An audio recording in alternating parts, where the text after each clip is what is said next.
நீங்க ஒர்க்கிங் உமனா? அப்ப இந்த வீடியோ உங்களுக்கானது. ஹாய் ஹலோ எவ்ரிவன், நான் உங்க அட்வொகேட் பிரதீபா. இன்னைக்கு சட்டமும் நானும் சீரீஸ்ல நம்ம பார்க்க போற டாபிக் என்ன அப்படின்னு பாத்தீங்கன்னா போஷ் ஆக்ட். போஷ் ஆக்ட் அப்படின்னு என்னன்னா prevention of women from sexual harassment at work place.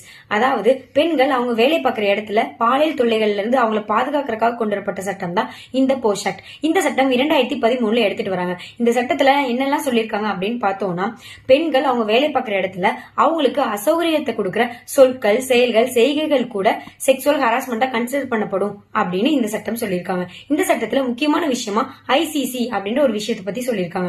ICC அப்படின்னா என்னன்னா இன்டர்னல் கம்ப்ளைண்ட் கமிட்டி. அதாவது 10க்கு மேற்பட்ட நபர்கள் வேலை பார்க்கிற நிறுவனத்துல கண்டிப்பா இந்த கமிட்டி இருக்கணும் அப்படின்னு இந்த சட்டம் சொல்லுது.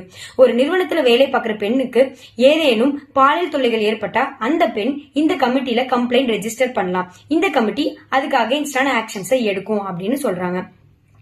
அதுக்காக 10க்கு கம்மியா இருக்கிற கம்பெனில பாலியல் தொல்லை ஏற்பட்டா நாங்க எப்படி கம்ப்ளைண்ட் பண்றது அப்படின்னு கேட்டீங்கன்னா, நீங்க பக்கத்துல இருக்க போலீஸ் ஸ்டேஷன்லயோ இல்லனா உமன் ஹெல்ப்லைன் நம்பரான 181லயோ கான்டாக்ட் பண்ணி உங்க கம்ப்ளைண்ட்டை நீங்க ரெஜிஸ்டர் பண்ணலாம்.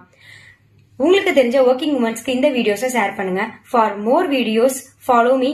தேங்க்யூ.